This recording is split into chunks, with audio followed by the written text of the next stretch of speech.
name is Garrett Thurman, and I'm going to tell you about the Democratic Republic of the Congo today and how the slave market is driven by our purchases in America. Conflict has killed more than 5 million people since 1998, according to Jeffrey Gettleman of National Geographic magazine. The Congo Report by FreeTheSlaves.net reported that buyers of goods like cell phones, cars, and light bulbs unintentionally fuel the conflict and underwrite modern slavery and the worst sexual violence in the world. Few people know about the horrible violence occurring in the Democratic Republic of the Congo. One of the worst problems about it is that we fuel it with our money. As a Christian seeking to honor God and bring love and justice to the world, it is important for us to promote anti-slavery in the world today. In the next few minutes, I'm going to tell you about how serious the problems are there, why we should care about it, and what we can do to stop it.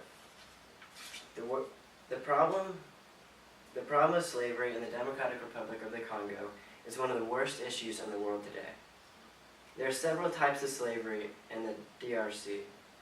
The Congo Report says that forced labor enforced by armed groups, debt bondage, peonage, sexual slavery, forced marriages, and the use of children by armed groups and other forms of child slavery are just some of the types of slavery that occur there.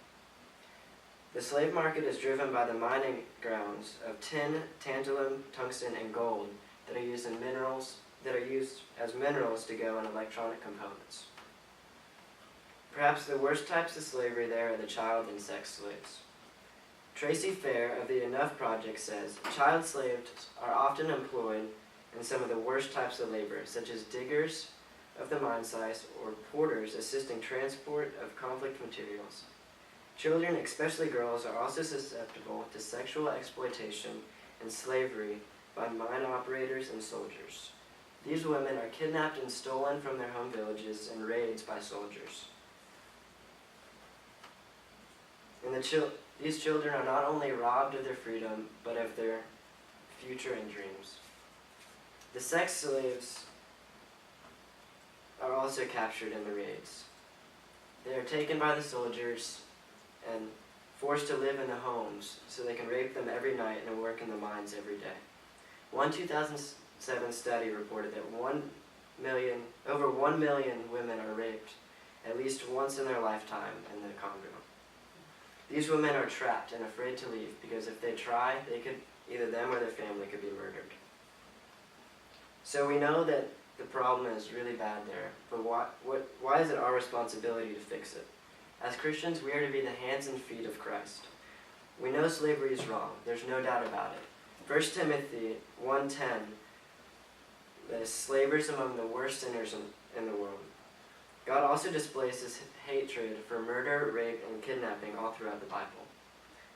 Ephesians 5:1-2 says that we should imitate God in all we do.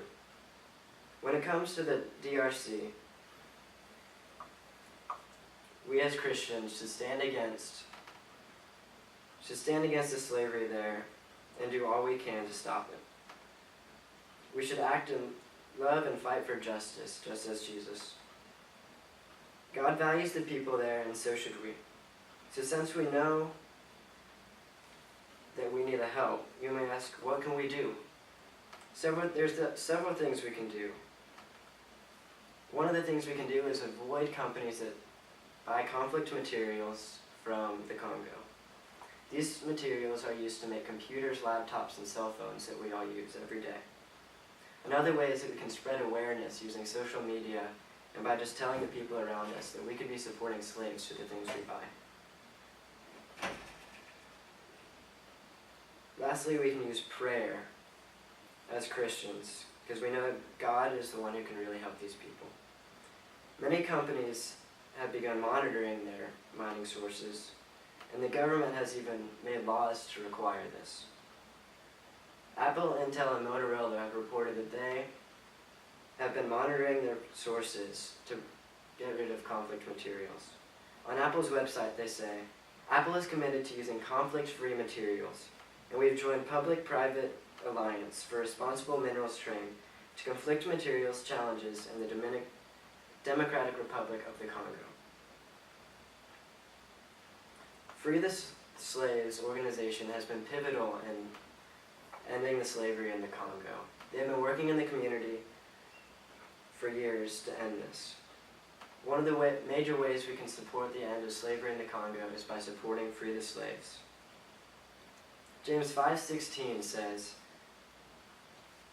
that the prayer of a righteous man is powerful and effective. So as Christians, it's important that we pray for these people to bring the change there. In conclusion, this major issue in the world should be important to you, as it is important to God. Armed groups are taking people captive and making them sex slaves and minors, and we fund them with our own money. How could you live in peace and not do anything about this, knowing that you could stop the monstrosities? We can support the right companies, spread the word, and pray faithfully to heal the Congo. Thank you for listening.